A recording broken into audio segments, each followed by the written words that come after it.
Ahmedabad cyber ક્રાઇમે bogus call centre ઝડપી પાડ્યું છે. અમદાવાદ સાયબર ક્રાઇમ બ્રાન્ચે ચાંદખેડા વિસ્તારમાં એક મકાનમાં ધમધમતા ગેરકાયદેસર ઇન્ટરનેશનલ કોલ સેન્ટરનો પર્દાફાશ કર્યો છે.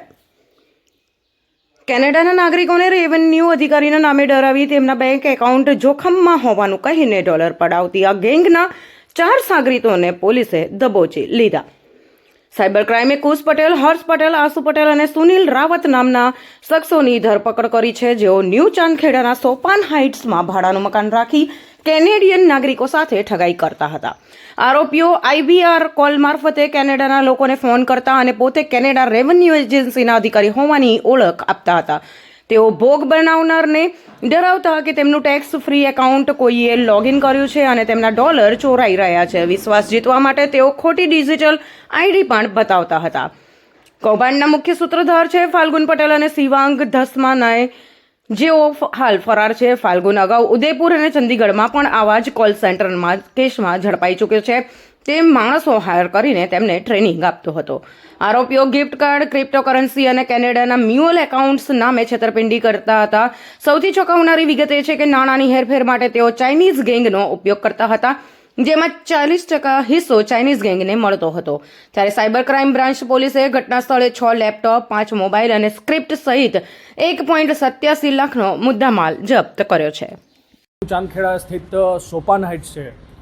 સોપાન હાઇટ્સની બિલ્ડિંગમાંથી વિદેશી નાગરિકોને ઠગતું એક કોલ સેન્ટર ચલાવવામાં આવેલી હતી એવી હકીકત મળી હતી. તો એ હકીકતના આધારે અમારે PI SR ઝાલા અને PSI યશાસિંહ સોલંકી એમની ટીમ દ્વારા આ સ્થળે રેડ કરતા ત્યાં 4 ઇસમો મળી આવેલા હતા અને એમની પાસેથી 6 લેપટોપ અને 5 મોબાઈલ ફોન મળી આવેલા હતા. જે આ બધા ડિવાઇસની જ્યારે ટેકનિકલ તપાસ કરવામાં આવી ત્યારે એવું જાણવા મળ્યું હતું કે આ જે ઇસમો છે અને અન્ય 2 ફરાર આરોપીઓ છે એમની સાથે મળીને કેનેડાના નાગરિકોને ઠગવાનું આખું કોલ સેન્ટર ચલાવે છે. જે બેઝિક મોડસ ઓપરેન્ડી જોઈએ તો જે આરોપી પકડાયેલા છે એમાં એક આસુ પટેલ, હર્ષ પટેલ અને એક છે એક રાવત કરીને છે.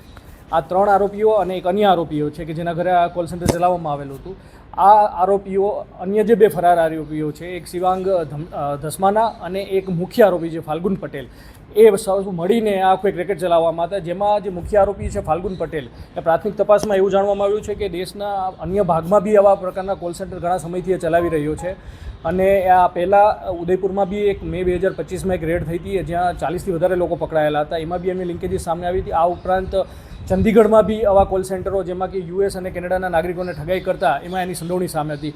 હાલના જે કોલ સેન્ટર જે ચાંદખેડામાં મળેલું છે એમાં વિગતો જોઈએ તો પહેલાં કેનેડાના નાગરિકોને એક IVR કોલ કરવામાં આવતો હતો, જેમાં IVR કોલમાં એક પ્રી રેકોર્ડેડ વોઇસ ક્લિપ હોય છે, જેમાં એમને જણાવવામાં આવતું કે એમના એક TFSA એકાઉન્ટ એટલે કે ટેક્સ ફ્રી સેવિંગ એકાઉન્ટ છે, એમાંથી પૈસા ઉપાડવાનો પ્રયત્ન થઈ રહ્યો છે. વધારે માહિતી માટે આપ 1 અથવા તો 9 પ્રેસ કરો.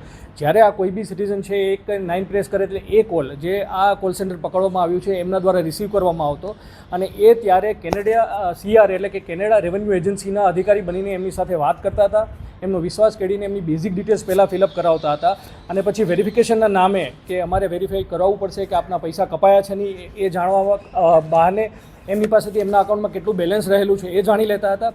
ત્યારબાદ એ વેરિફિકેશનનું કહીને એક પોઝ લઈને થોડા સમય બાદ એમને ફરીથી કહેતા હતા કે હા, આપના અકાઉન્ટમાંથી આવો અટેમ્પ્ટ થયેલો છે પૈસા વિડ્રો કરવાનો, જો આપને આ પૈસા બચાવવા હોય તો વધારે હોય તો એમની એક ફિન્ટ્રેક કરીને એક એજન્સી છે કેનેડાની, એમના અધિકારી સાથે આપને ફોન આવશે અને આપ વાત કરજો.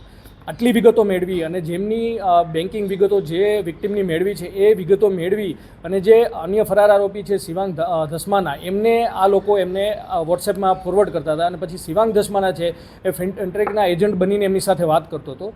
પ્રાથમિક તપાસમાં એ મળ્યું છે આ જેટલા વિક્ટિમો છે કેનેડાના સિટીઝન, એમને પછી શિવાંગ એવી રીતના જાંસો આપતો કે આપના અકાઉન્ટમાંથી જે પૈસા કપાઈ રહ્યા છે એને સેફગાર્ડ કરવા માટે 3 રીતે એમની પાસેથી પૈસા લેવામાં આવતા. એક, એમની પાસેથી ગિફ્ટ કાર્ડ પરચેસ કરાવીને એ ગિફ્ટ કાર્ડની વિગતો મેળવી લેવામાં આવતી.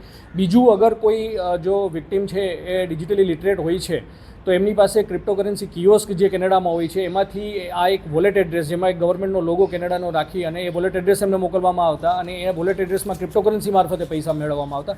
અને ત્રીજી છે એક વાયર ટ્રાન્સફર એટલે જે મ્યુલ અકાઉન્ટ ઇન્ડિયામાં જેમ યુઝ થાય છે અલગ અલગ સાયબર ફ્રોડમાં, એવી રીતના કેનેડામાં ખોલેલા મ્યુલ અકાઉન્ટમાં આ પૈસા ટ્રાન્સફર કરાવતા. અને આ બધા જેટલા પૈસા મેળવેલા છે એ ફાલ્ગુન પટેલ અલગ અલગ એક ચાઇનીઝ કોઈ પ્રોસેસર છે એમને દ્વારા કન્વર્ટ કરાવી અને 60% એ ક્રાઇમની પ્રોસીડ છે પોતે મેળવતો હતો.